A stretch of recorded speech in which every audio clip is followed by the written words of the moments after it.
आज हम आए हैं एक नई कहानी के साथ। दो ऐसे लोगों की जिन्होंने पूरी दुनिया से लड़कर अपनी खुद की एक छोटी सी दुनिया बनाई। कहानी दो दिलों की एक दुनिया।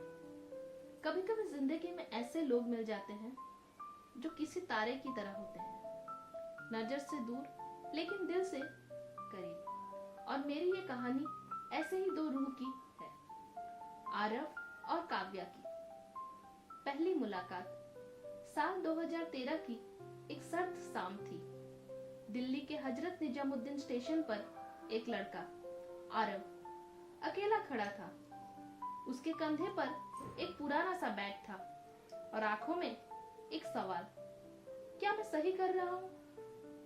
उसी समय सामने से आई वो लड़की काव्या, हंसते हुए अपने दोस्तों से बातें कर रही थी। उसके बाल हवा में उड़ रहे थे और वो ठंड में चाय का कप हाथ में लिए चुस्कियां ले रही थी। आरव की नजर उससे टकराई और वक्त वहीं थम गया। यही थी वो पहली बार जब दो दिलों ने एक दूसरे को महसूस किया, बिना कुछ कहे। वो दोनों एक ही ट्रेन में थे, भोपाल जाने वाली थी। संयोग से सीट भी पास थी। बातचीत की शुरुआत एक गिरा हुआ किताब का पन्ना बना जो काव्या की थी। उस पन्ने पर लिखा था, जिंदगी वहीं से शुरू होती है जहां डर खत्म होता है। आरव मुस्कुराया और बोला, काफी बड़ा दावा है ये। काव्या ने मुस्कुराकर जवाब दिया, डर से भागना आसान है, उससे लड़ना इश्क जैसा है। उस एक वाक्य ने आरव के दिल में कुछ जगा दिया, कुछ ऐसा जो अब तक सोया था। अब दोस्ती से कुछ ज्यादा है। भोपाल पहुंचने के बाद भी उनका संपर्क बना रहा, कॉल, मैसेज, ईमेल के जरिए। ये एक दूसरे के करीब आते गए।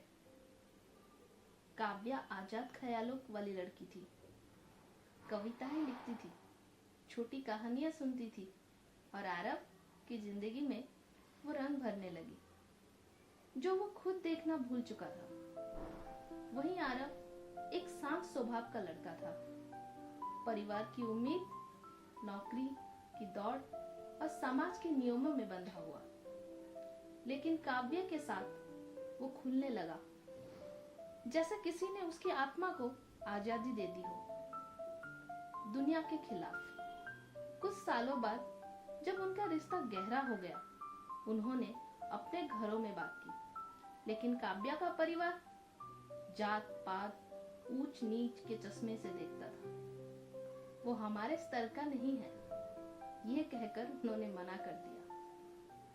आरव के परिवार को भी काव्या के खुले विचार और लक्षण पसंद नहीं आए। एक तरफ प्यार था, दूसरी तरफ समाज। आरव और काव्या ने एक फैसला किया, दुनिया से लड़ेंगे लेकिन एक दूसरे को नहीं छोड़ेंगे। उन्होंने एक छोटा सा किराए का घर लिया, दिल्ली एक पुरानी मोहल्ले में। 2 कमरे का मकान, कुछ किताबें, एक पुराना रेडियो और 2 दिल जो अब साथ धड़कते हैं। पैसे कम थे लेकिन सपनों की कोई कमी नहीं थी। आरव ने ऑनलाइन फ्रीलांस जॉब पकड़ ली और काव्या ने अपनी कहानी को ब्लॉग पर डालना शुरू किया। धीरे धीरे लोग उन कहानियों से जुड़ने लगे। एक दिन उनकी कहानी दुनिया से अलग वायरल हो गई। उन्हें इंटरव्यू ऑफर, कॉल्स आने लगे। उनकी दुनिया भले ही छोटी थी लेकिन उसमें प्यार, इज्जत और सपनों की चमक थी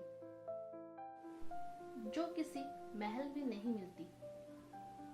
जैसे जैसे वो आगे बढ़े, जिंदगी ने फिर परीक्षा ली। काव्या को एक गंभीर बीमारी हो गई, कैंसर। इलाज महंगा था, दर्द असहनीय, लेकिन उन्होंने हार नहीं मानी। आरव ने दिन रात एक कर दिया, अपना काम छोड़ दिया, काव्या के साथ हर कीमोथेरेपी में साथ बैठा। कहते हैं ना, प्यार सिर्फ मुस्कुराना नहीं होता, आंसुओं को साथ थामने भी रहना होता है। और आरव ने ये साबित किया। एक नई सुबह, इलाज के महीने बीत गए और एक दिन डॉक्टर ने कहा वो ठीक हो रही है। उनकी खुशी का तो कोई ठिकाना ही नहीं रहा। काव्या फिर से खिलने लगी और काव्या फिर से लिखने लगी। और इस बार उसने लिखा, हमने एक दुनिया बनाई है जो हमारी है, किसी की बनाई हुई नहीं। उनकी कहानी अब एक किताब बन चुकी थी। नाम था दो दिलों की एक दुनिया।